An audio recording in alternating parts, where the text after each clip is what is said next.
竟然你个赔钱玩意儿，这可是北宋汝窑玉壶纯瓶，价值1000万，把你卖了都赔不起。老板，你昨儿还跟客户说这是明朝的玉壶纯瓶，怎么今天就成北宋的了？店里这么多东西，我哪能每个都记住？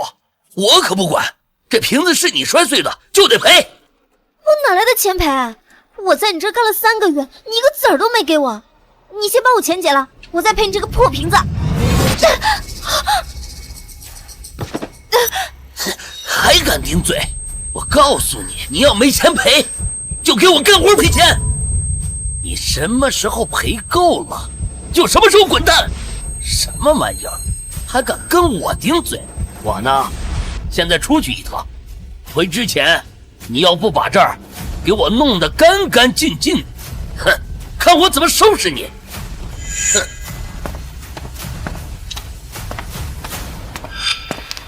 这个周八皮竟然敢打我！喂，你踩到我了，还不会把脚挪开？什么声音？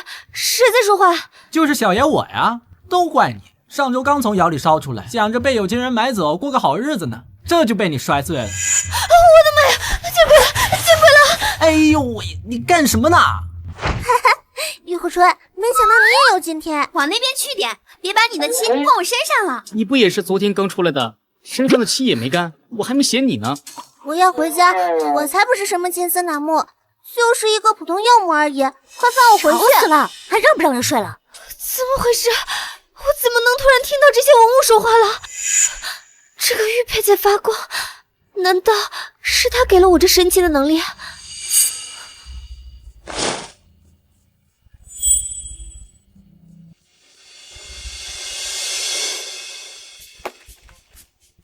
玉蝶，玉蝶，你告诉我，谁是这屋里最贵的宝贝？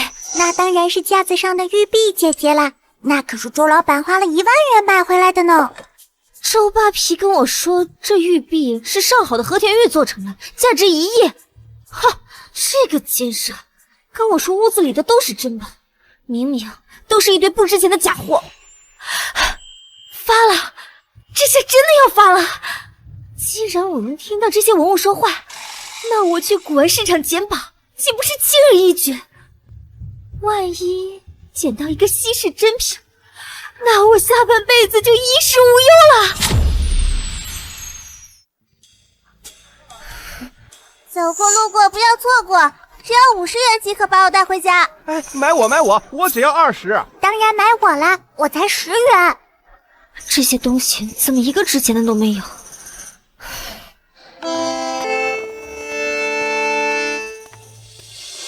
看什么看？我可值10万元，你买得起？慧玉，看把你得意的，我可价值50万呢，都没你这么看不起人。终于看到一个有好东西的他了。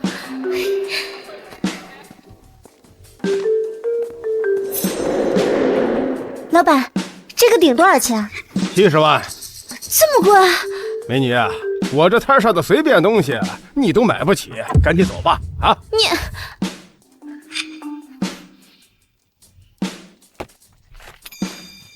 我全身上下就剩1000块了，确实什么也买不起。就算买得起，万一这些东西说的都是假的，那我岂不是要流落街头了？小姑娘别走啊！小姑娘把我带回去吧，我可价值300万呢。300万？那些呀是一些残次品，想要的话可以便宜卖给你。不能表现得太急切，不然这老板肯定会坐地起价，坑我一笔。姐姐，我只要10块钱，快把我带回家吧。这个梳子多少钱？这人看着不懂行，趁这个机会好好宰他一笔。1万。你都说是残次品了，还要我1万？这梳子呀是金丝楠木做的，本来呀是卖5万的，前段时间呀被我弄断了一个齿，所以呀才便宜卖给你的。1万块太贵了，便宜点吧。1000，你要的话你就拿走，不要就赶紧走，别耽误我做生意啊！奸商，10块钱生意卖我1000可以，但我正好缺个镜子，你把这破铜镜送我，我就买你这梳子。这镜子是我前2天在旧货市场随手捡的，根本不值钱。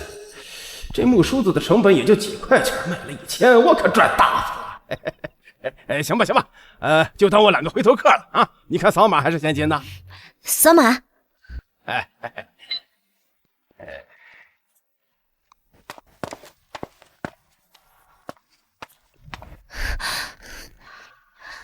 童静，告诉我，你是什么朝代的宝贝，居然这么值钱？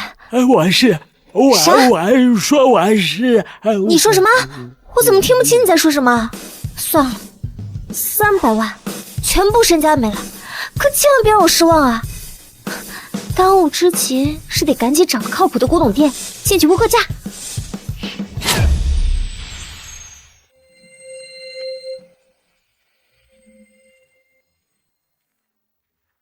女娃娃，别看了，就买我吧，我可价值300万，把我买回去不吃亏的。别在那吹了，我可价值420万，比你值钱多了呢。当然买我了，我价值500万元。这女娃要是个懂货的，肯定买我。这家店的东西倒是真的，说明店主眼光不错，应该能问出我这铜镜的价值。哎，美女，请问您是要来买东西，还是卖东西啊？我是来卖东西的。麻烦您帮我看看，这样的东西值多少钱？这就是枣木做的梳子，最多10块钱。梳子不重要，你着重看一下这个镜子。美女，这铜镜是仿品，也不值钱。不可能！怎么不可能啊？这铜镜的手感粗制滥造的，一看就是仿品，真不值钱。美女，你是刚入行的新人吧？下次买东西的时候仔细看看。别再当冤大头上当受骗了。你才冤大头呢！我本来看你店里好东西这么多，以为你就是个鉴宝大师，没想到就是个空架子。说什么？再说一遍！我说你是个有眼无珠的空架子。我看你被骗，好心安慰你几句，没想到反被你奚落一顿，真是好心当成人单废。你赶紧走啊，别耽误我店里做生意。走就走，这么大的好店被你这样的人手了，早点倒闭！你是谁咒我倒闭的？爷爷，就是他，拿一个破梳子还烂铜镜，非说是什么宝贝，我好心帮他，他反倒骂我有眼无珠。你呀，做事不能太浮躁，更不能仅凭东西的外表就妄下评论。这鉴宝如识人，得用心去看，才能发现这其中的奥秘。姑娘，你让我看看你带来的东西吧。你又是什么人啊？不会也是个中看不中用的花架子吧？哎，你胡说八道什么？我爷爷可是陆仲林，多少人请我爷爷去看宝，他都不去呢。现在肯看你这些破铜烂铁，你就偷着乐吧。陆仲林，国家级鉴宝大师，之前只在电视上听过他的名字，没想到今天见到真人了。陆大师，久仰久仰，我刚刚言语不善，您别往心里去。我也是，快让我看看你的东西吧。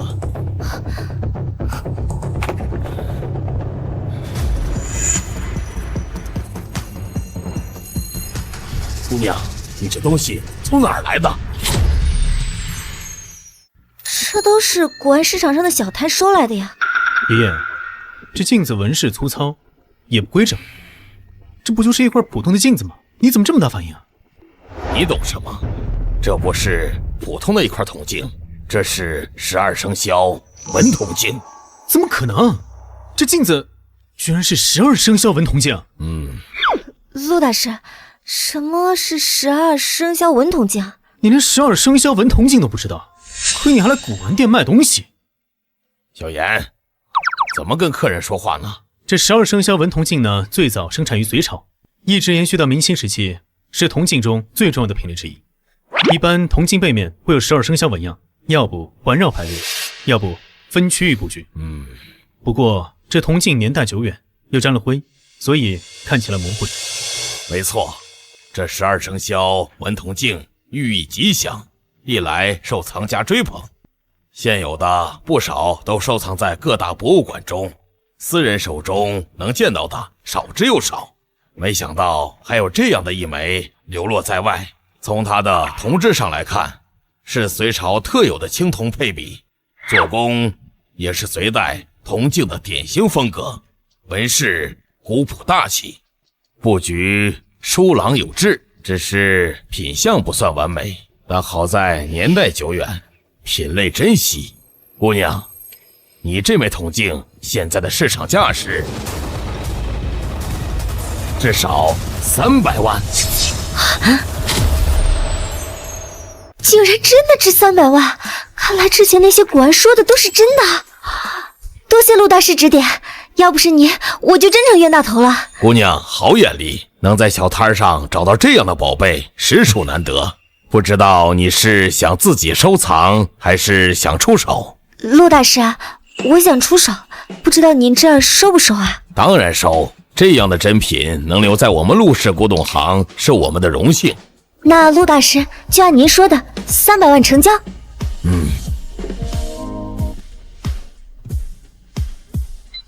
预收款到账哥300元，10、100、1000万，发了，真的发了！不就是瞎猫碰见死耗子捡了个漏吗？有什么好得意的？那又怎样？运气也是实力的一部分。你捡个漏给我看看。不过就你这眼光，连12生肖文铜镜都认不出来，就算真的宝贝摆在你面前，也得被你当成破铜烂铁。还是别出来丢人现眼了。你少逞口舌之快，有本事跟我比一场。比什么？就比鉴宝。10分钟内，咱们各自在店里找一件宝贝，让爷爷当裁判，看谁的价值更高。你要是输了，就把刚才赢的300万送给我。那要是你输了呢？我要是输了，我给你翻倍，600万，怎么样？敢不敢赌？有什么不敢的？比就比。这陆氏古董行我从小逛到大，所有藏品的底细我都清清楚楚。10分钟内找件值钱的宝贝简直轻轻松松。他就是个刚入行的新手，根本不可能在短时间内找出什么珍品。我赢定了。反正我能听见这些古玩的声音，别说10分钟，就算1分钟，我也能精准锁定高价藏品。这场比试简直就是稳赢啊！既然你们都有兴致，那我就来做这个裁判。10分钟倒计时，现在开始。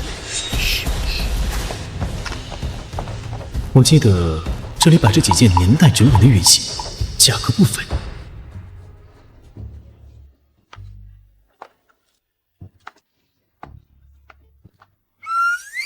选我可值5万呢！别听他的，选我啊，我可值8万。都别嚷嚷，我值15万，比你们俩加起来都多。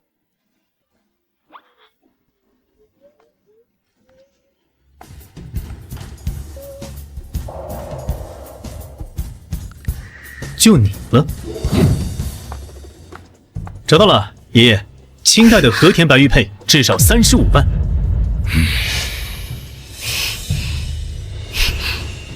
闷死我了！快把我救出来！我可是价值500万的金简。这花瓶里面有金简？他那些都是残次品，全是假货，根本不值钱。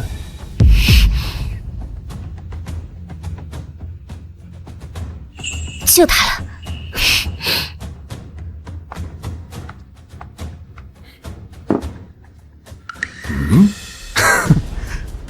你不会以为这古董越大越值钱吧？你这个花石暗沉，纹饰粗糙，一看就是仿品，假的不能再假了。我这个可是正经的老物件儿，质地温润，花饰工整，至少值35万。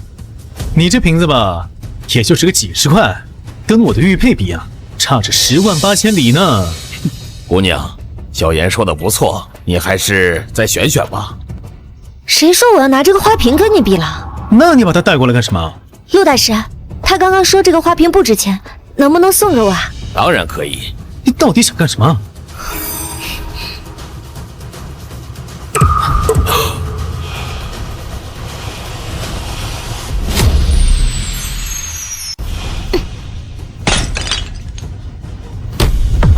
你干什么？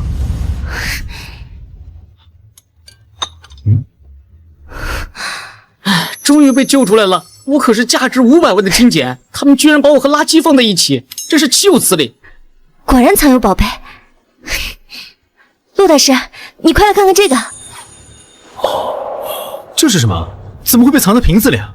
这文字笔画规整，气韵古朴，是唐代的篆书风格。这是武则天的除罪金简，在《资治通鉴·唐纪》中明确记载过。武则天晚年心怀愧疚，为忏悔一生罪孽，特派使臣前往嵩山峻吉峰投下赎罪金简，以求上天宽恕。什么？这等国宝，岂容你能触碰？哎，小冉，你可知这金简的来历？它上面记录的正是武则天对自己一生功过的忏悔，是研究唐代历史和武则天生平的绝佳实物证据，是真正的国之瑰宝。从金质纯度、铭文风格、制作工艺来看，这确实是真品，而且保存得如此完好，市场价值至少500万。500万！看来这场比试是我赢了。没想到武家的古董行里竟然藏着如此重磅的宝贝，更没想到居然被他从一个不起眼的仿品花瓶里找出来。小野，现在你明白了吧？鉴宝最忌浮躁和主观臆断，你只看花瓶表面就断定是仿品，却忽略了里面的玄机，这就是你和这位姑娘的差距。既然这金简的价值已经确定了，那按照之前的赌局履行约定吧。赌约是你们定下的，自然算数。小妍，愿赌服输。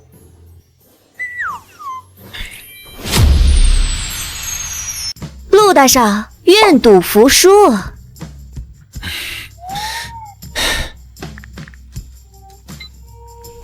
已收款到账600万元，加上之前卖铜镜的300万，短短时间内，我的账户余额已经飙升到900万，900万了！我做梦都不敢想，有一天居然能赚这么多钱。姑娘，你叫什么名字？陆大师，我叫秦然。小小年纪不仅有这样的状态，眼力和见识更是远超同龄人。这武则天的除罪金简藏在这不起眼的仿品花瓶中，连我都未曾察觉，你却能精准找到，实在难得。多谢陆大师夸奖，都是因为那个碎片，我才能听见这些文物说话的，要不然我也发现不了这个金简。啊，对啊，这碎片竟然有如此神奇的力量，若是能找到其余的碎片，我会不会拥有其他能力啊？陆大师，这个玉佩碎片有几块找不到了，您见多识广，能不能帮我看看这个玉佩碎片啊？这碎片的材质很特殊，它既不是常见的和田玉翡翠，也不是普通的秀玉、独山玉，它的质地温润细腻，隐隐透着奇异的光泽，纹路也颇为古朴，不像是现代工艺所能打造出来的。一时之间，我也认不出它的来历。这个玉佩我好像从哪里见过。你见过？前几个月，我跟爷爷去参加王林老先生的品鉴会，在他家里好像有一个类似的碎片，当时他被放到了一个酒盒里，我就扫了一眼，只记得这纹路有点像，但是不确定是不是这款。王林老先生，那个著名的古董收藏家，你快帮我问问，如果他真的有这个碎片，我愿意重金购买。我凭什么帮你问？你刚才赢了我600万，现在还让我帮你跑腿啊？你这孩子，要不是小冉，这金简早被你当垃圾清出去了。咱们陆氏古董行可错失一件国宝，人家帮你这么大的忙，让你打个电话问问，怎么了？好，我现在就打。小冉呐，你年纪轻轻，眼力和见识都远超同龄人。你今年多大了？身边有没有合适的小伙子？陆大师，您别打趣我了，我还差得远呢。啊，我今年23，暂时没考虑到这件事儿。哎，不要叫什么大师，你要是不嫌弃，就叫我一声陆爷爷吧。以后在我们行里遇到什么难处，或是想找人讨教鉴宝的门道，你尽管来找我，别跟爷爷客气。我这孙子叫陆岩，比你大2岁，今年25，做事情毛毛躁躁的。你灵通又勤勉，跟他正好互补。有时间了，帮我提点提点他。你们年轻人脾气相近，一定比跟我这个老头子聊得来。怎么样？王老爷子说他确实有一个这样的碎片。真的？你别高兴太早。他说他也不知道这碎片的来历，所以他不准备卖。啊！但是他还说，只要你帮他办一件事，他分文不取，还把这玉佩送给你。什么事？具体没说什么事儿，他只要你现在过去一趟，他要当面跟你讲。那怎么跟你走啊？对，你快陪小冉过去，难得王老头这么大方，去晚了怕他反悔。爷爷，我还在店里看店呢。有我在，用得着你看店？王老头那人是出了名的难搞，你陪小冉过去，免得被王老头刁难。行，这是上辈子欠你。走，陆爷爷，那我们就先走了。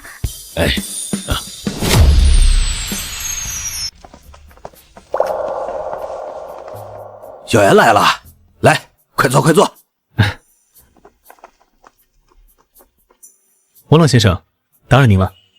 老头子我在家闲得很，你要来我高兴都来不及呢。就是这位姑娘想买这玉佩碎片吧？王老先生你好，我叫秦冉。秦小姐，你看看，这碎片是不是你要的？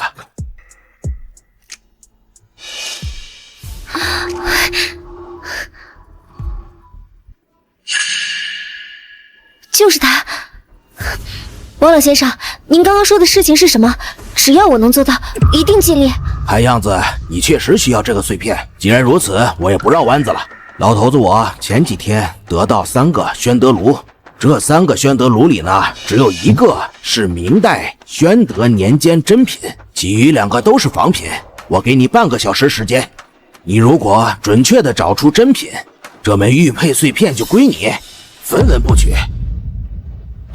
王老先生，宣德炉可是出了名的难辨，您也不能为难人吧？没问题，用不了半个小时，给我5秒就行。你疯了！宣德炉根本就没有官方标准器，形制、铜制、款式全是靠旧藏记载和文书对比。就算是我爷爷这种鉴宝大师，也很难在半小时之内辨出哪个是真品。你个刚入行的呆瓜，半个月都不一定看出来，还5秒呢！你想不想要玉佩了？就5秒钟，如果我认不出来，立马就走，绝不逗留。秦小姐好大的口气，你只要在5秒内辨出真品，那真品我一并给你。王老先生，他这人嘛，脑子不太好使，说的话不能当真，而且他才刚入行，要辨认宣德炉还是有些困难的。就是因为难才有意思。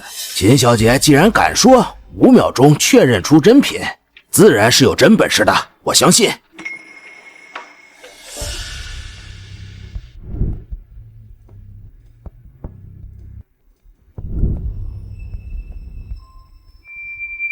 各位小孩哥、小孩姐、叔叔阿姨、爷爷奶奶，求求你们告诉我，你们值多少钱吧？我真的很需要那个玉佩碎片。看你态度还不错，那我们就告诉你吧，我1万。我值10万，老头子我价值1000万。这个是真的。你这一看就是仿品。你看这个，铜质温润，款式规整，手感都不一样，这个才是真品。秦小姐，你再仔细斟酌斟酌，一旦选错，这碎片就归我继续收藏了。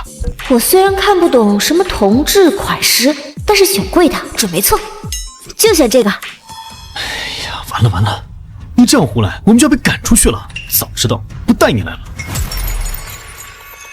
哈，小姑娘好眼力，没想到你年纪轻轻，眼光如此毒辣，还真有点本事。王老先生，您这是什么意思啊？您是说他选对了？这个真的是真品？千真万确，这3件宣德炉，我前段时间拿到手，翻遍了文献资料，又对比了好几件旧藏，足足用了1整天才确认这只就是真品。您研究了1整天才看出来的，您让秦冉半小时就辨认出来，您这不就是故意为难人吗？年轻人嘛，多历练历练。秦小姐凭真本事选对了，那我就信守承诺。这一枚碎片现在归你了。这宣德炉啊，也一并送你。王老先生，我这人不爱收藏古董，这宣德炉放我这儿没有用啊。那怎么行？老头子我说了要送你，岂能言而无信呢？没，别误会，我不是这个意思，我没有说不要，只是能不能给我折现啊？哎，你掉钱眼里了，还不给我闭嘴！哈哈，没问题，我一会儿给你转账。谢谢王老先生。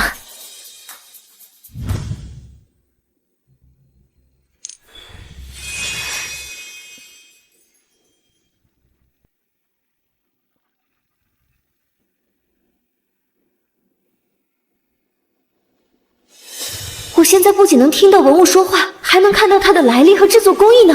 既然碎片已经给你了，那可否给我讲一讲你是怎么认出它是正品？秦小姐，秦小姐，哎，发什么呆啊？王伯伯跟你讲话呢。难道只有我一个人能看见这玉佩发出的金光？你有没有看到什么奇怪的光？什么光？哎呀，你先别管这个。王伯伯问你怎么看出真品的。果然只有我能看见。王老先生，这3个炉看似相似，实则差异很大。这个炉子虽然表面破旧，但是铜质不纯，里面掺了过量的铅锌，导致手感厚重干涩。而且款式大明宣德年制，字体呆板，这明显是现代仿品的特征，市场价最多1万。这个应该是清代中期的高仿，比这个早期仿品强一些，但是拆锡过量，所以导致色泽不均暗沉，纹饰线条不够流畅，缺少明代宣德炉的古朴气韵，市场价10万左右。而这个真品采用的是明代宣德年间风靡的枫墨铜制作而成，铜质纯净温润，上手手感重却不压手。这个炉子的款式是楷书阴刻，字体苍劲有力，笔锋转折自然，再加上包浆是天然形成，细腻醇厚，这正是明代宣德炉的特征，价值足足1000万。好，说得好，小姑娘年纪轻轻，不仅眼力毒辣，还能把其中的门道说得如此透彻，前途无量啊！王老先生，您过奖了，我就是碰巧运气好，能分辨他们的差异而已。您要是之前问我，我肯定说猜的，但现在我连物品的来历和特征都能看透，说这些自然信手拈来。王老先生，既然我解答了您的疑惑，不知道您是否能告诉我这枚玉佩碎片您是从哪获得的？我想集齐其他碎片。这碎片是我前段时间到一个古董店买东西，老板随手送我的。我看那玉质特殊，纹路古朴，不像凡物，我就收下了，也没多想。古董店？那您还记得那家店叫什么名字吗？方便告诉我吗？名字好像叫周氏古董店，具体位置记不太清了。老板呢是一个姓周的男人，名字叫什么来着？周强啊，对，是周强。姑娘，你怎么知道？不瞒您说，这个周氏古董店是我之前打工的地方，这个周强就是我的老板。还有这种缘分呢？我和周强还算有一点交情。既然你要寻找剩下的碎片，我可以帮你问问。不必了，我还是亲自走一趟吧，毕竟他还欠我3个月的工钱没给。我跟你一起去吧，我爷爷说了，让我好好谢谢你。周强可是古玩界出了名的无赖，要是我没跟你去，你受欺负了，我爷爷肯定骂我办事不力。那就谢谢你啦。好，有小妍陪你，我就放心了。哎，等等，小姑娘，你年纪轻轻，竟然有如此的鉴宝天赋，前途不可限量啊！以后古董界遇到什么难题，或者想要交流鉴宝心得，随时可以来找我。那就谢谢王老先生啦。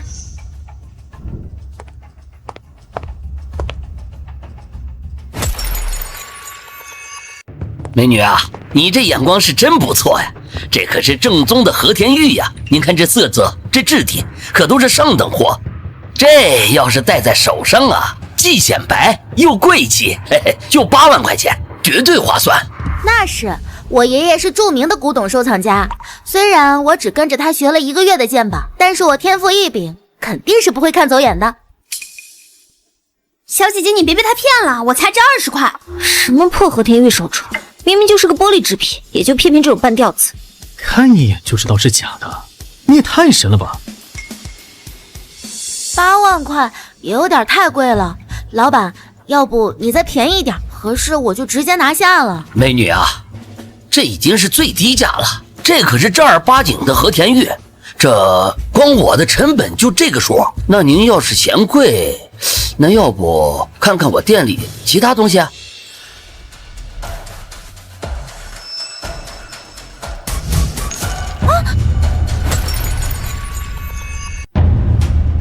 这不是我弄掉的，就是你摔碎了我的和田玉手镯，价值80万，1分都不能少，赶紧赔钱！80万，刚才说是8万，现在怎么又变80万了？而且是你自己不小心弄掉的，这根本就跟我没关系，你这分明就是讹人！你别想抵赖，我告诉你，这可是我刚收的和田玉真品，今天你要不赔钱，就别想踏出这间门。秦冉，你跑哪去了？擅自离职这么久，我店里东西少了，谁的责任？不过呢，我现在没时间和你理论，一边待着去，别耽误我聊正事儿。我刚才看得清清楚楚，明明就是你自己没接吻才摔的镯子，跟人家小姑娘没关系。就是你有什么证据吗？我说了是他的错，就是他的错。今天他要是不赔钱，别想离开这儿。你这是在敲诈！你敢这么跟我说话，小心我辞退你！哎，周老板，做事要讲良心，要不然很容易把古玩圈的名声给搞坏了。陆公子，我看你呢是陆仲林大师的孙子，我可不想跟你撕破脸啊！但今天这小姑娘可摔碎了我价值80万的手镯，必须赔钱。周强，你少信口雌黄了！你这镯子成本最多20块，居然敢说它价值80万！你胡说八道什么啊？这可是正宗的和田玉，就是这个价格。再说了，你一个小姑娘懂什么鉴宝？陆少爷，咱们古玩行的有古玩行的规矩，货不离手，谁摔碎了就得谁赔。如果你执意要为这小姑娘出头的话，那只能报警，让警察来给我评评理。周强，你少在这里信口雌黄。它的断口处，玻璃特有的贝壳纹状清清楚楚。它要真是和田玉，那它应该是颗粒状的。还有这味道，明显是人工做就的化学颜料味道。要真是和田玉，怎么可能有这种味道？你胡说八道什么呢你？不止这镯子，你这店里所有的东西都是假的。那个破瓶子，釉色浮液，花纹呆板，顶多是现代工厂的仿制品，价值最多50块。还有那个破木盒子，你给我吹什么金丝楠木？上面的花纹明显是人工做成的，用的还是柚子木，成本最多20块。还有那副黄公望真戒，明显就是伪造产品，刷了一层做旧包浆，一文不值。你给我闭嘴！今天的事儿，要么道歉放人家小姑娘走，要么我就出去嚷嚷，让所有街坊邻居们还有路过的顾客都知道，你用个20块的镯子讹顾客，而且店里的还都是假货。你觉得以后还会有人来你这破店吗？就是，如果你再不放我走，我就给你拍视频发到网上曝光你。行，哎，算我倒霉好吧，赶紧走。我叫张希，今天谢谢哥哥姐姐们帮助，我还有事先走了。如果下次遇到，我一定好好感谢你们。哎，你们还想干嘛？今天我来这里2件事，第一，我要辞职，把欠我3个月的工钱9000块一毛不少的转给我。结工资？你擅自离岗这么久，我没去找你就已经不错了，你还想结工资？赶紧走，别妨碍我店里做生意。哼，你今天必须把钱给我结清。我就不给，你能拿我怎么样啊？你能拿我怎么样？大家快看呐！这家店不仅拿镯子讹人，而且卖的都是假货呢！别喊，我结，我现在就给你结。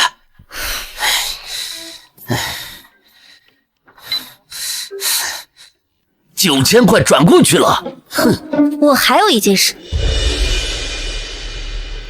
王林老先生喜欢这块玉佩碎片，托我来买剩下的碎片在哪里？你认识王灵？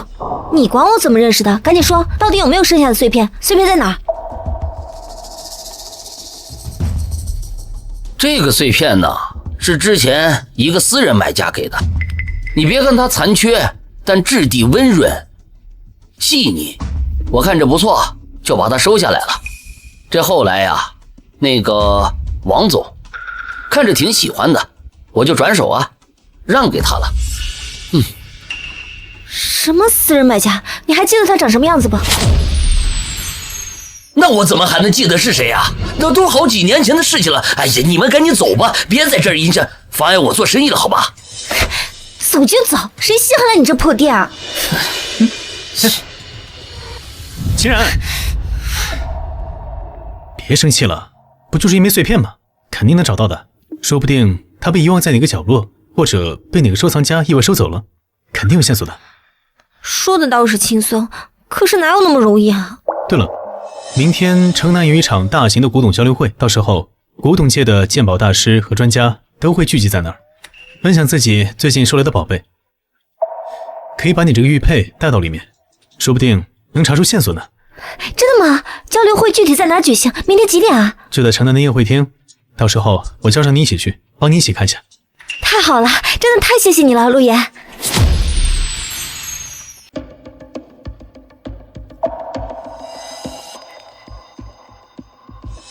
我爷爷在那儿，王浪先生也在。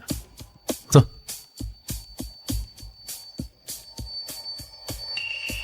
陆爷爷，王老先生，你们在看什么宝贝啊？这么热闹。小姑娘，你也来了。前段时间我从一位老友手里收来一幅字画，笔墨功底深厚，纸质也是古物，看着就像真迹。但我有些字拿不准，我就拿来给大家看一看。可是我们几个老家伙围着研究了1个小时，愣是没人敲定是谁的手笔。这落款模糊不清，这印章也辨不出字样，真是让人为难啊。这画风确实奇特，线条飘逸如流云，笔触雄浑，有盛唐气象，可细分起来又有几分诧异，实在难以定论。陆爷爷，王老先生，能让我看看吗？说不定我能看出些名堂。小丫头片子，毛都没长齐，敢在我面前说大话。古画鉴定可不是过家家，得有真才实学和几十年的经验积累。我庄栋经营古画鉴定几十年，也不敢轻易下结论。你一个小丫头，懂什么笔墨章法？庄老，你可别小看秦冉姑娘，她虽然年轻，但是眼力毒辣得很呐。没错，小冉的鉴宝能力远超同龄人，让她看看，说不定能有意外收获。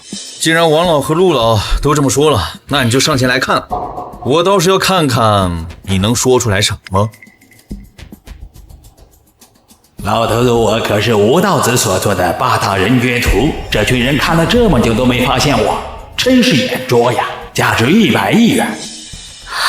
100亿！小冉，怎么了？小姑娘，看不出什么，没事儿。就连我们这些老家伙也看不出什么，你看不出，实属正常。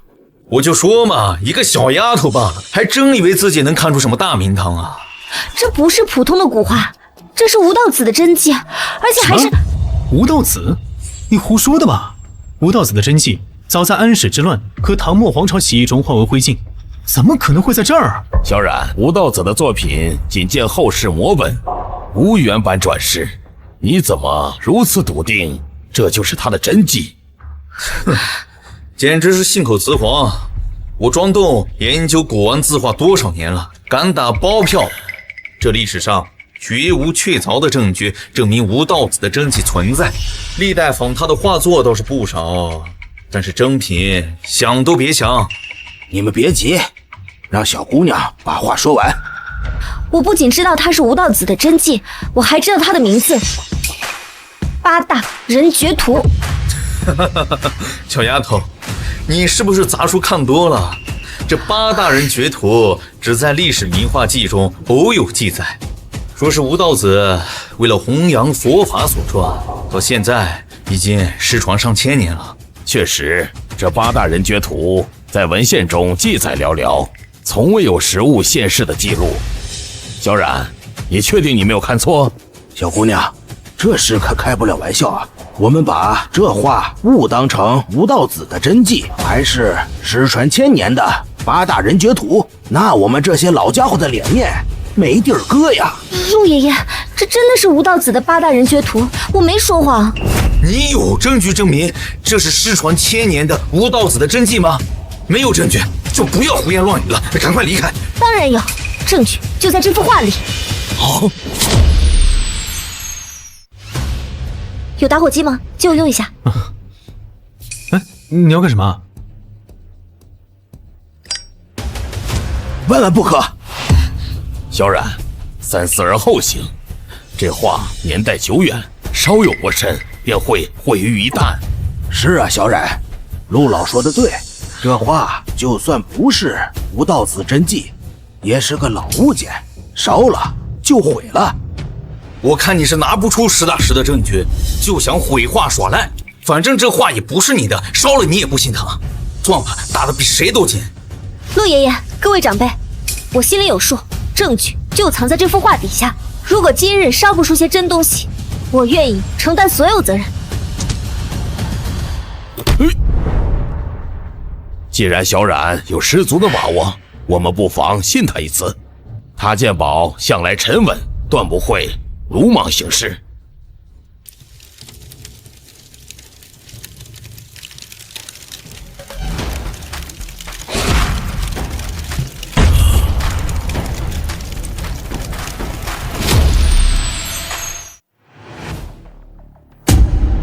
这是，底下竟然还有一幅画！不可能，这怎么还有一幅画？我刚才看了半天，也没有发现有什么痕迹啊。这上面的表层是后世临摹的赝品，用来掩人耳目；底层才是画圣吴道子的真迹8大名绝图。你们看这儿，虽然有颜色的遮盖，但是依然能清晰地看到吴道子3个字的篆书轮廓，还有这处的暗印正是他的私印。画家吴氏，这些篆体还有布局，都是后世模仿不来的。不错，和史书记载的一模一样，分毫不差。不能单凭一方印就定论。我研究吴道子字画多少年，我相信这世上绝对没有真迹存在。庄老弟，这纸是唐代特有的麻纸，墨是松烟老墨，再加上独一份的笔法、落款和印章，哪儿还有假？40年，这吴道子的真迹已经摆在我的面前，我竟然认不出，还被这小姑娘给上了一课。以后我还哪里有脸在古董界立足啊？他确实很厉害，就算我能发现这幅画是伪造的，但是我绝对不能发现这里面居然还有一幅真迹。你还好意思说？你看小冉敢想敢做，眼力和见识都要强你好多，你要好好跟人家学习。知道了，爷爷。没想到我王林有生之年还能收藏到吴道子的真迹，这多亏了小冉，要是没有你，这国宝恐怕永远被伪作掩藏，而我这辈子也被蒙在鼓里。王老言重了，我就是碰巧运气好，发现了其中的关卡而已。哎，你要干什么？哎，庄老，您不能因为秦冉先发现了真迹，您就不满吧？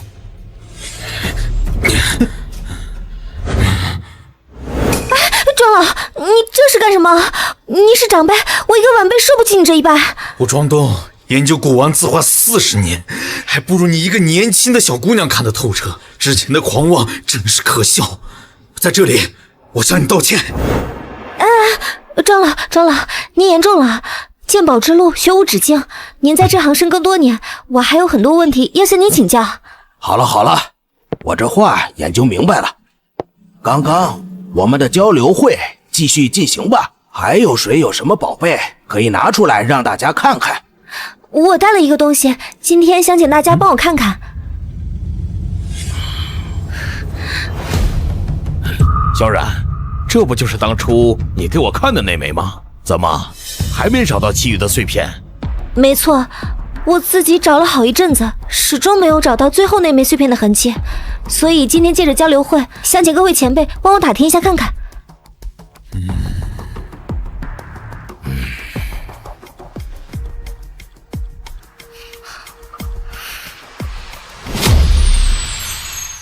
虽然现在还是没有发现那枚碎片的踪迹，但是现在我能看到古物的工艺，还有它的来历，在古董街也许能淘到更多的宝贝呢。美女，我可是宋代玉璧，价值10万块，快把我带回家吧。我一个价值30万的唐朝名画在这里，凭什么买你？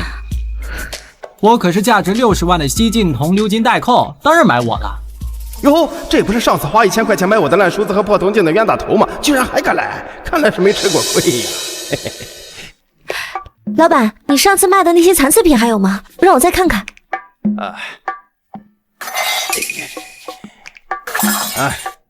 随便看。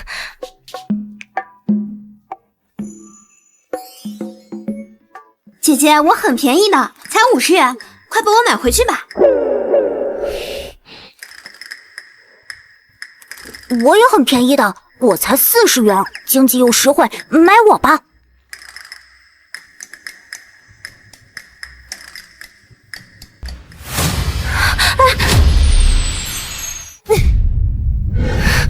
秦冉，你个臭打杂的，也学别人来古董街捡漏，真是异想天开。何倩，你是不是抢东西抢上瘾了？赶紧把东西还我！你有功夫在这捯饬这些破玩意儿，不如想方设法的收拾一下。你看你穿的这是什么样？又土又没有气质，怪不得超哥看不上你。你有空在这里吐槽我的穿搭，不如去保养一下自己。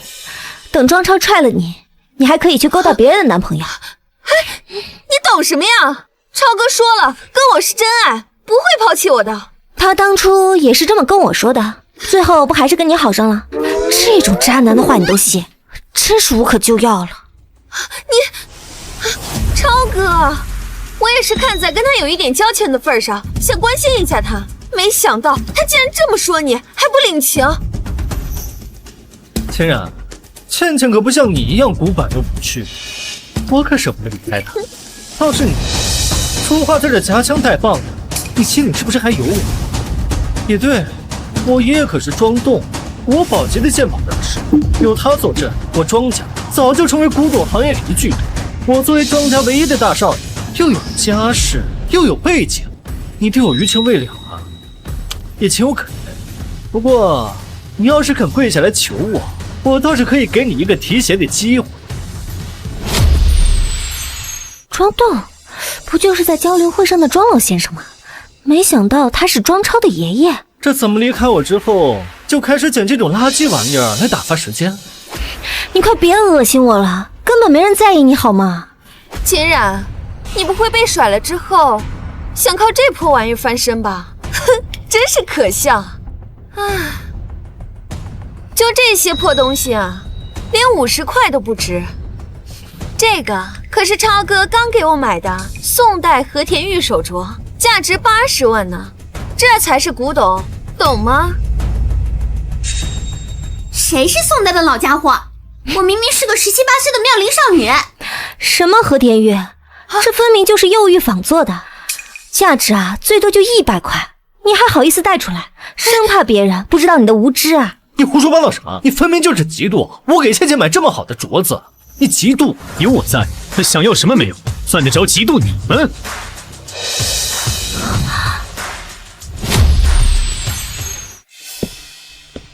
千然，行啊你，刚跟我分开没多久，转身就勾搭了陆家的少爷。哎，我以前怎么没发现你这么不知廉耻？是啊，超哥，你以前对他那么好，转头就跟了别人，真是水性杨花。你们两个也不撒泡尿照照自己，你们两个狗男女还好意思说我，也不怕风大甩舌头。庄超，你嘴巴给我放干净点。陆大少，我看在你爷爷的份上，我好心提醒你2句，这个女人就是个拜金女，勾搭我不成，转身就攀上你，小心点被她骗得人财两空啊！她是什么人我比你清楚，用不着你在这嘟嘴。你是什么时候认识的庄超啊？之前总跟着爷爷去参加一些交流会，见过几次。你们还敢当着我的面咬耳朵是吧？真当我不存在？你看我干什么？你们吵啊，我还等着看热闹呢。现代仿汉代凤首样式，工业树脂浇筑，化学药水浸泡保险器，有了。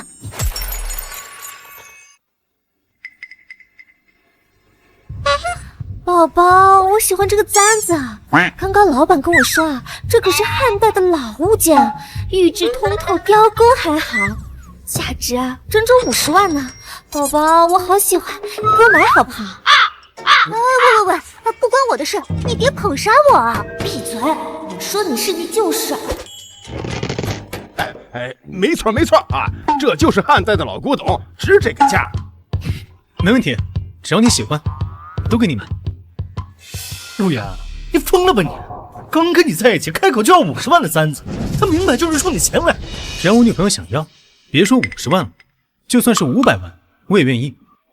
我不像有些人，连给自己女朋友买真东西都舍不得，拿着100块钱的假和田玉手镯就想糊弄人，还说别人贪财。谁说我不舍得？我看你们就是故意挑拨我和倩倩的关系，倩倩才不会上当呢。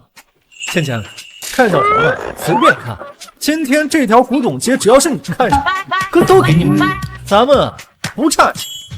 超哥，我别的什么都不要，我就要千冉手里面那个簪子，做的那么精致，我喜欢的很。老板，还磨磨蹭蹭的干什么？还不快包起来！好，这就给您包。老板，这簪子是我们想要的，凡事都要讲究个先来后到。庄超，你们装饰古董行肯定没有我男朋友陆氏古董行有钱，比财力肯定也是比不过的。你现在还是赶紧走吧，省得丢人现眼。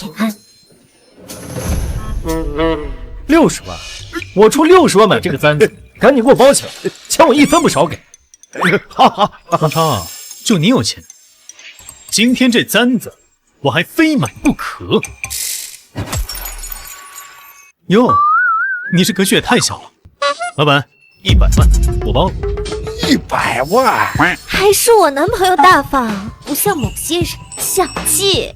庄超，你就别打肿脸充胖子，在古玩界谁还不知道呢？你这点生活费都是你爷爷给的，1个月就那么点儿，除去你平日里挥霍的，你能拿得出来这么多钱？哎呀，庄超，你现在居然还靠着爷爷的零花钱过日子，还好我当初跟你分手了，要不然我现在就跟何倩一样，碰到喜欢的东西都买不起，日子真的太苦了。谁说超哥买不起了？超哥，这个簪子你一定要买下来，否则就会被圈子里的人知道了，都会觉得你不如陆岩的，你要被他压一辈子的。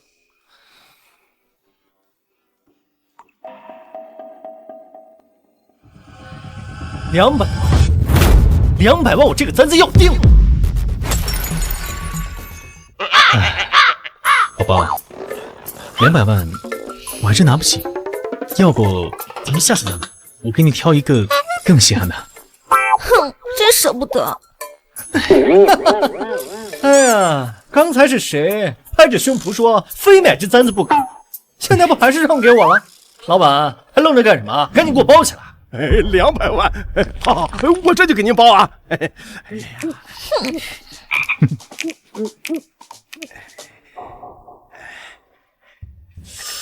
呀，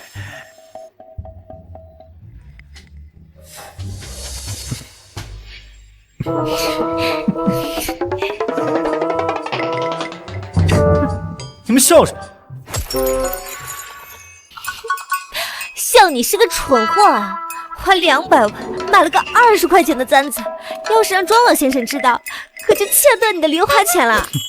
别胡说了，他肯定嫉妒你给我买了簪子，少在这里胡说八道。你们不信自己看这簪子，上面的树脂浇筑痕迹都还没干呢，那个血沁的印记也是化工颜料染出来的，用指甲都能抠下来一层，也就是你这种没眼力见的冤大头才会买回去当宝贝。你懂个屁的羡慕！一个半路出家的半吊子，也敢在我面前班门弄斧！你要是不信，自己打开它看看啊。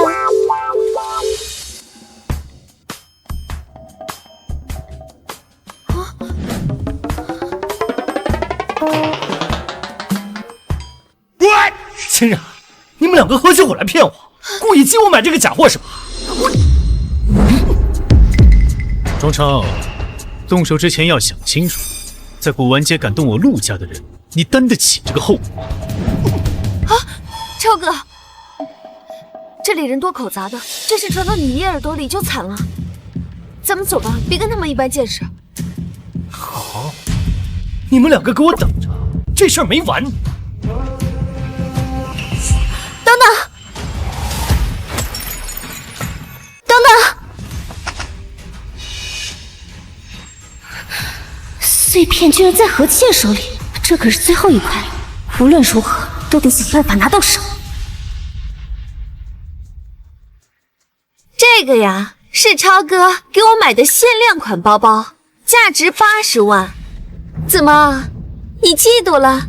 庄超，你刚刚不是说我不懂鉴宝吗？敢不敢跟我比一场？你还想耍什么花招？别以为骗了我一次就能姑且重施了。就赌一次鉴宝而已，不敢吗？我挺喜欢这个包的，就用它当赌注。如果我输了，我就拿300万把你那个簪子买回来，全当跟你赔礼道歉。但如果我赢了，包得归我。你一个臭打工的，哪来这么多钱？你管我哪来这么多钱？敢不敢赌吧？超哥，秦冉刚刚就是走了股使运，才看出来那个簪子是假的。你赢他还不是轻轻松松？好，赌就赌。不过我有一个条件。什么条件？这是咱们两个人的赌局，他不能帮你，你只能自己找，自己判断。如果有人偷偷给你打暗号，就算你输。没问题，但是比什么？我说了算。你说吧，想怎么比？3小时内，在这个古玩街上各自找一件仿品，比谁找的仿品价值高，谁就赢。秦冉，你脑子进水了吧？鉴宝比的都是找真品，哪有找仿品的道理？仿品也分3、6、9等，现在普通仿品也就值几十块，但若是清代、明代的，价值在几万甚至几十万。仿品也是有门道的，你要是不敢，现在认输还来得及。不就是找仿品吗？别说10分钟，5分钟我就能给你找出来。输的人可不许耍赖。超哥从小在古董堆里长大，什么高仿没有见识过，鉴宝的能力能甩你18条街。你这明摆着送300万给我们，我们不收，岂不是辜负了你的心意啊？那就看谁笑到最后，开始吧。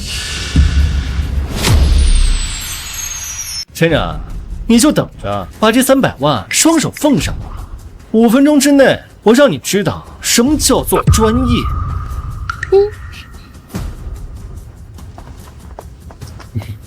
哎，他们都走了，你怎么还不动？时间有限，再不走就来不及了。因为我已经找到了。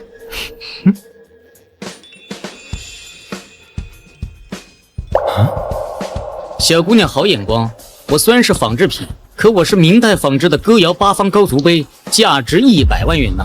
你说什么？这杯子的棱面歪歪扭扭，有些地方还被磨了边儿，竹节高足的位置也糊成一片儿，一看就是粗制滥造的破烂儿。别闹了，咱们赶紧去别处看一下，说不定有明代或清代的高仿，总比这破杯子强。嘿，你这臭小子，说谁粗制滥造呢？不用了，就它了。老板，这个多少钱？美女啊，你是陆大少的朋友，这个杯子送你了，不要钱。那就谢谢老板了。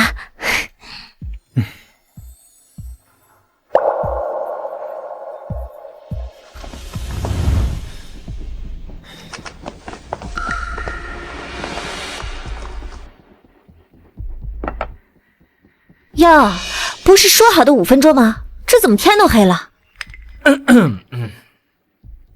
嘿嘿，秦冉，这就是你找的东西，一个破杯子而已，丢在大街上都没人要的玩意儿，你也好意思拿来凑数啊？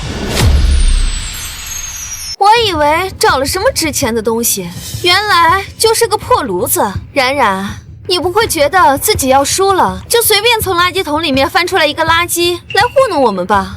我这瓶子可是清朝高仿的康熙清华缠枝莲瓶，这胎色浓艳泛青，这缠枝莲纹啊，做工多精湛，笔法多流畅，至少值15万。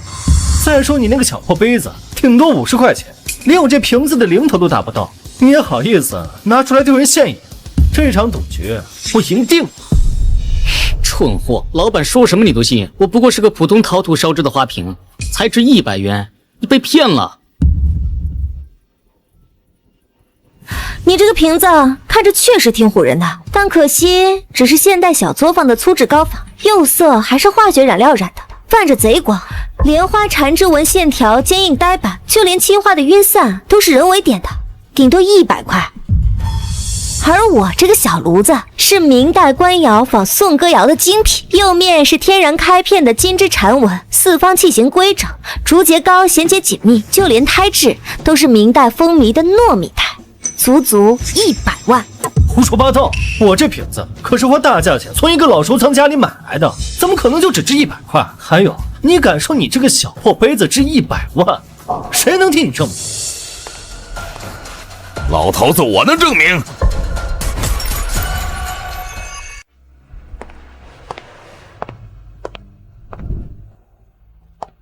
爷爷，你怎么来了？有朋友跟我说你在这里跟人起了争执，我就想着来看看，没想到看了这样一出好戏。爷爷，您坐。小冉，把杯子拿给我看看。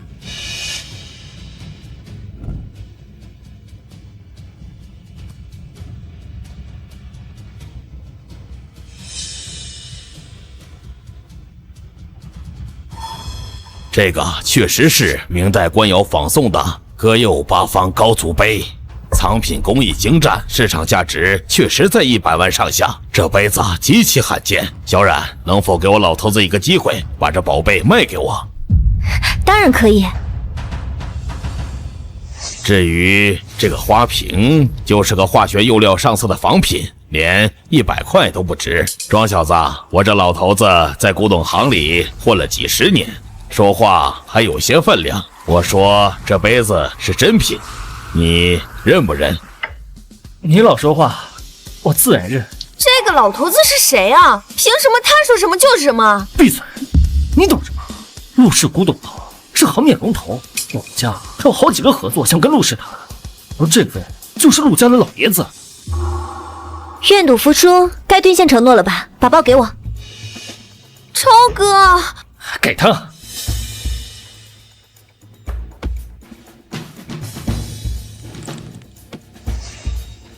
我终于找到最后一个碎片了，有了这个碎片，我的鉴宝能力一定会更上一层楼。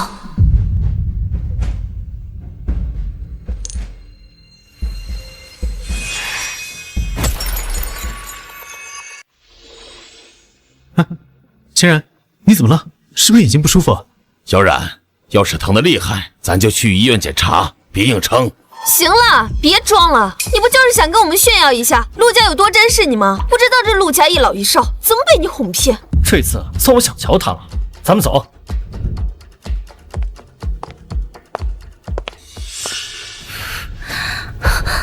我劝你别盯着我，我可是吉凶之物，小心我缠上你。我现在不仅能施宝，居然还能关气。千然，你发什么呆啊？年轻到底怎么样？要不要去医院？我没事。陆爷爷，你这佛珠是哪来的？这是我之前参加拍卖会的时候收来的，怎么了？能给我看看吗？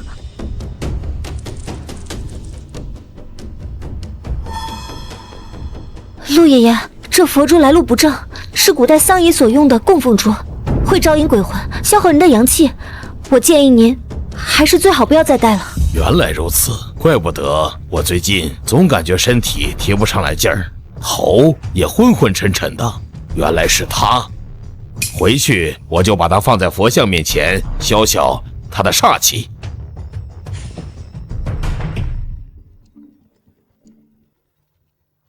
陆老，您现在忙吗？怎么了？这么急急忙忙的？我发现一个奇怪的东西，电话里也说不清。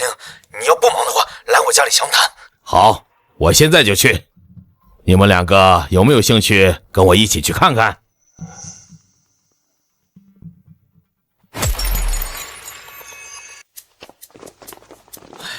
陆老，总算把你盼来了。秦冉姑娘，你也来了，正好我打算让我孙女跟你学习古玩鉴定，她今天正好在家，我一会儿给你们介绍，认识认识。西西，出来一下。爷爷，怎么了？这就是我给你提到过的，在交流会上一眼就看出吴道子真迹的秦然。你以后啊，跟这位姐姐好好学学，别像你哥一样，天天不学武术。爷爷，我都跟你说过好多次了，不要把我和庄超混为一谈。我和他又不是一个妈生的，他一个不学无术的私生子，跟我有什么关系？我还是很优秀的。客人还在，你说这些干什么？陆老，让您见怪了，我这孙女让我给宠坏了，说话没有约束。哎，我爷爷说的竟然是你，好巧。你是？你不记得我了吗？那天在古董店，你帮过我。这不是我弄掉的，就是你，摔碎了我的和田玉手镯，价值80万，1分都不能少，赶紧赔钱。我叫张希，今天谢谢哥哥姐姐们帮助，我有点事儿我就先走了。如果下次遇到你们，我一定好好感谢你们。原来你叫庄希，真的是好巧啊！你竟然是庄老的孙女啊！你们两个认识？爷爷，之前我去古董店买东西，被老板给讹上了。要不是秦然姐姐出手相助，我可就有大麻烦了。无巧不成书啊！唉，真是一段非凡的缘分啊！好了好了，几个小家伙一会儿再叙旧。庄老弟在电话里说的神神秘秘的，到底是什么宝贝？赶紧拿出来，让我们开开眼呐！我研究字画多少年，但是对古董文玩知之甚少。这次请陆老来，就是让您帮我长长眼。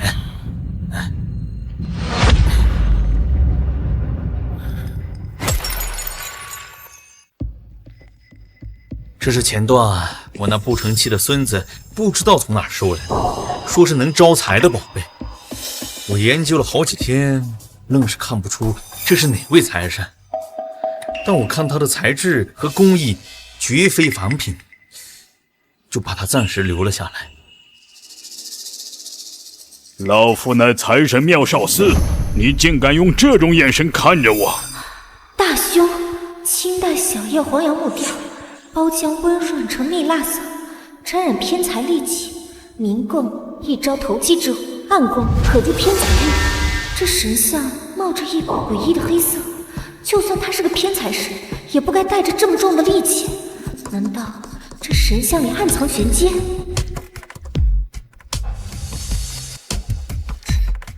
都说东西南北中，五路财运通。东路比干，西路关公，南路柴荣，北路赵公明，还有这中路云汉。这5位财神可都是业内所公认的呀。可庄老，您这尊财神，我不光见都没见过，我连听都没听过呀。小严说的确实不错，但是除了这5路财神外，还有一些冷门财神。什么？冷门财神？冷门财神有很多，这里面最出名的是活财神沈万三，女财神麻姑和暗财神灰仙。这沈万三和麻姑，我倒是经常见不少的摆件和字画，可灰仙我还是第一次听说。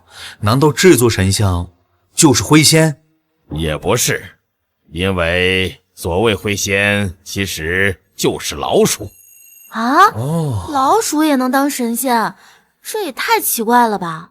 不少盗墓者和鬼市商贩常年跟阴晦之物打交道，不敢光明正大祭拜正神，便将老鼠奉为灰仙，认为它能通灵变路，使他们寻得财路。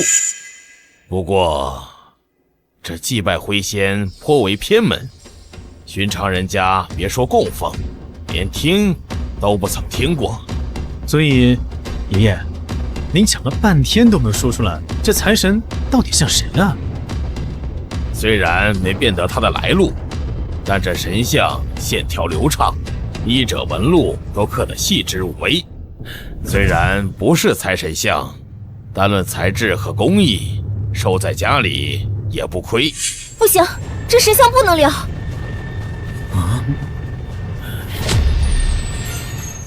小冉，你怎么如此激动？难道这神像有什么不对劲儿吗？这神像是历世仙官姚少司，并非普通财神。姚少司，在古籍中见过零星记载。小冉，你能说说这仙官的来历吗？姚少司的确是财神，却是主导赌运和投机直道的邪财神。他的供奉多来自于赌场、当铺，还有一些灰色地带的古玩当铺。明的供奉极易招惹投机取巧的灾祸，就算暗供能带来一时的偏财运，可是那股财运带来的戾气极易侵蚀人的心智和运势。这东西也太邪门了吧！庄超这么不靠谱，什么东西都往家里带。爷爷，你快把它扔了吧！这毕竟是做工精湛的老物件，就这样丢弃了，实在可惜。就像你说的，我把它藏在暗格里暗供，这样就可以了吧？不行。为什么不行？等一下，因为这个贱女人不想让咱们庄家发大财。你这小子怎么不说话呢？秦冉是我请来的客人，赶快道歉。爷爷，你别被她给骗了，这个女人就是嫉妒我之前把她给甩了，所以才见不得咱们庄家好。还有这神像，那是我费尽心思投来的宝贝招财神，她却说是什么邪财神。我看她就是想让咱们庄家把这好宝贝给扔了。我有没有在危言耸听，你心知肚明。这财神你从哪儿淘来的？恐怕不是什么正规渠道吧？你在这里胡说八道什么？这可是我花大价钱请来的。我看你就是嫉妒我找到这么好的宝贝，才在这里胡搅蛮缠。庄老弟，小冉的眼力和见识都非同一般，你是亲眼见过的。这神像若真有问题，只会给庄家招来祸患。既然小冉都这么说了，那这物件肯定不能强留了。那他在家里已经待了这么长时间，他所带来的戾气该怎么化解呢？化解之法我暂时不知，但是当务之急是千万别再让他留在家里了。而且我能感受到它上面的戾气很重，说不定里面藏了其他什么别的东西，甚至可能被人做过手脚，用来承载不该有的阴煞之气。你撞上瘾了是吧？啊，你刚才在古董街走了狗屎运才认出那个杯子，怎么真把自己当根葱了？就你这三脚猫的功夫，也敢在我爷爷面前班门弄斧，真是可笑。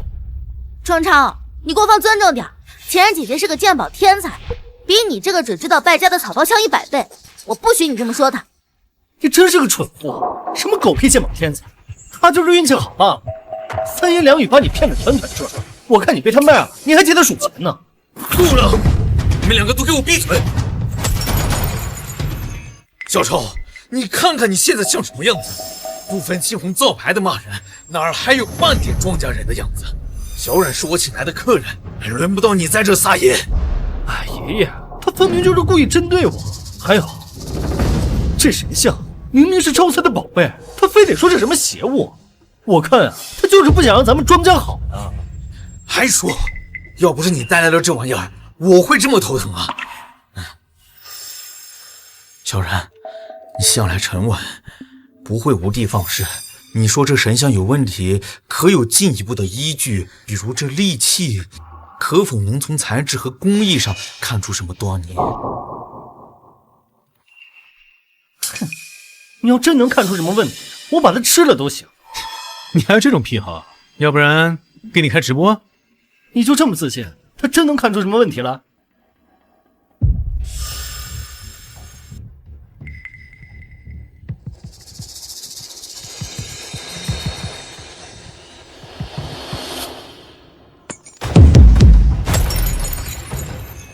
这里面居然有个钉子！哎，别碰！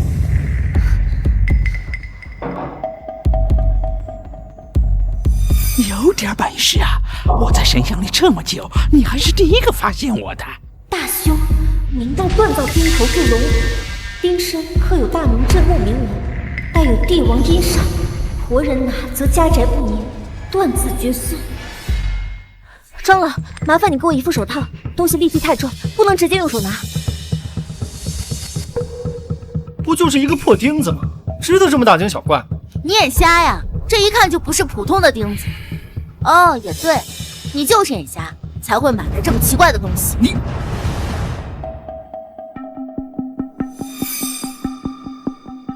这是个什么么东西啊？怎么会藏在神像里？这钉子做工材质都不一般，上面的铭文看起来是明代特有的篆书风格。小冉，这到底是什么？镇魂钉。镇魂钉？我只在古籍残卷里见过记载，说是镇魂钉是用于镇压陵墓中陪葬者魂魄的法器，竟真的存在。普通的镇魂钉多为民间所用，材料多为铁器，煞气有限。但这枚不一样，这枚是帝王专用的镇魂器，专门用来承载帝王陵的阴煞之气。所谓帝王陵规模宏大，陪葬者众多，这根钉子上面承载的阴煞之气有上百个怨灵，把它当作财神请回家，无疑是把一座阴煞之源请回家。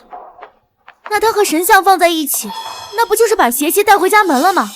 难怪我最近睡觉总是睡不安稳。照你这么说，你刚才说这个神像戾气重，不光是姚少司本身的偏财煞气，还有这枚帝王镇魂钉的阴煞在作祟啊！正是，两者相遇，煞气翻倍。若是再供奉些时日，恐怕庄家会接连遭遇祸事，轻则破财消灾，重则家宅不宁，性命危矣。逆子，你给我跪下！逆子，你给我跪下！爷爷，我真不知道这里面有这种东西啊！我要是早知道的话，打死我也不敢把它带回家呀！要不是小冉发现这神像的异常，咱们庄家早就大祸临头了。你给我老实说，你这玩意儿是从哪儿买来的？我就是从古董店里买来的，谁知道那老板坑我，买过这种鬼东西啊！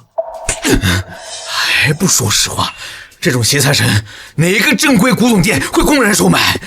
爷爷，我看他是不见棺材不落泪，闯的这么大祸还敢狡辩，要不就请家法，好好抽他几个鞭子，看他说不说实话。别，我都说，这神像确实不是从正经古董店里买来的，是我从黑市上淘来的。我平时怎么教你的？在黑市上鱼龙混杂，都是盗墓贼和文物贩子的聚集地。那里的东西要么是见不得光的赃物，要么是沾满戾气的凶物。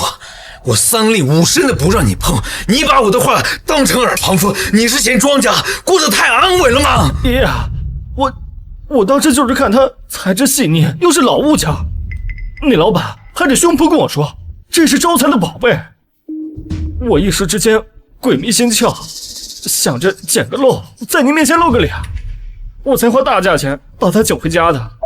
谁知道这里面藏着这么邪门的东西啊！你一句没想到，差点害死咱全家。爷爷，你消消气，注意身体。今天的事儿，我必须给你个教训。从今天起，你不准再插手装饰古董行的任何事情，把你的股份也全部转给西西，零花钱也给你停掉，省得你拿家里的钱再去买这些玩意儿，祸害全家。不要啊，爷爷，您就原谅我这一次吧，我以后一定擦亮眼睛，再也不把这种东西带回家了。再说了，我可是您唯一的孙子，您可不能把我的股份都给庄西西这个小丫头骗子呀！西西比你懂事，也比你有鉴宝的天赋，我把古董行转给他，我也放心呐。自作孽不可活，你就认命吧。陆老，家门不幸，让您看笑话了。外事，小孩子不懂事，教育教育就好了，别气坏了身子。小冉啊，真是多亏了你了，要不是你火眼金睛看出这神像有镇魂钉的凶险，我们庄家就万劫不复了。小超今天对你多有得罪，我等下一定要替你好好教训他。张老客气了，这些都是我该做的，您千万别放在心上。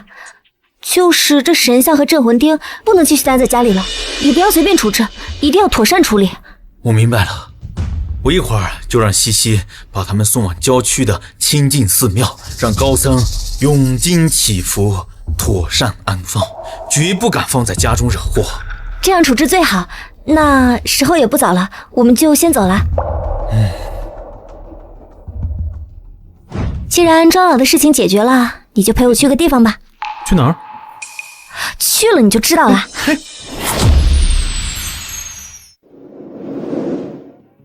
哎，既然，我们还来周强的古董店干嘛呀？上次的气你还没出够啊？当然是让我手里的钱剩钱啊！我要盘下这个古董店。那你早说呀！我手底下空着的铺子好几个呢，我直接送你一个不就行了？哪用得着这么麻烦？无功不受禄，我才不要你的铺子！而且很早之前我就下定决心要盘下这间古董店，让周强给我做牛做马。唉，最近这生意到底是怎么回事啊？连个进门问价的都没有。这要是一直这样下去啊，我这店呀，可就要倒闭喽。连喝口西北风都喝不着热乎的呀。周强人呢？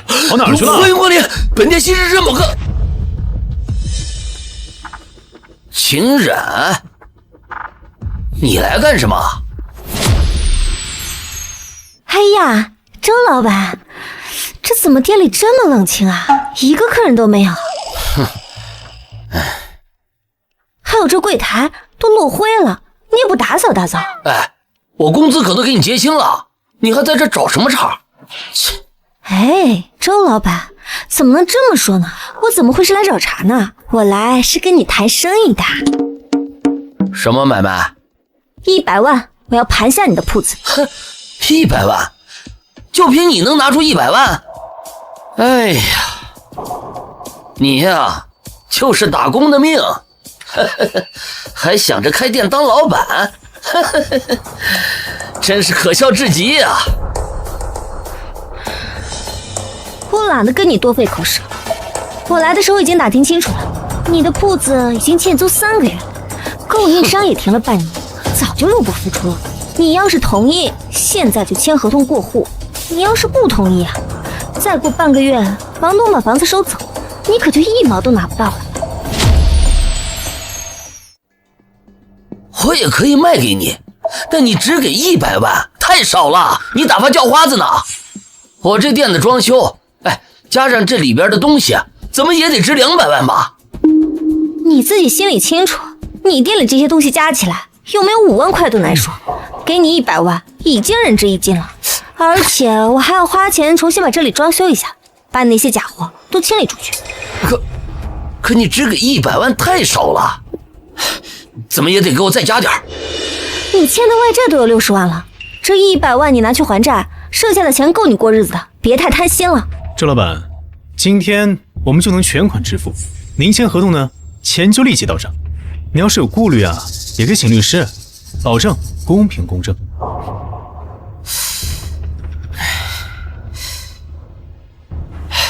150万，否则免谈。我周强在这地界混了这么多年，总能找到买得起我这店的人。你应该知道我陆家在古文圈的地位吧？只要我女朋友想要的店，谁敢跟我抢？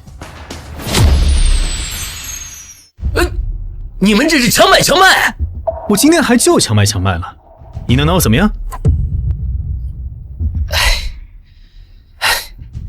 行，100万，就100万。哼，哎。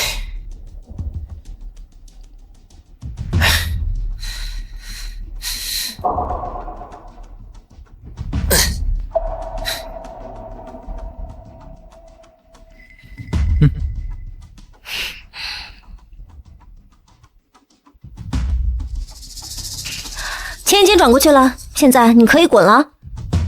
哼，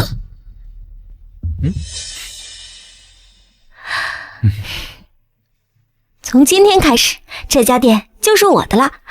我要重新装修，把里面摆满珍品，打造成全城最靠谱、最有名的古董行。那请问秦老板，你这新店开业需不需要一个老板娘？你看我怎么样？陆氏古董行的大少爷来给我当老板娘，我求之不得。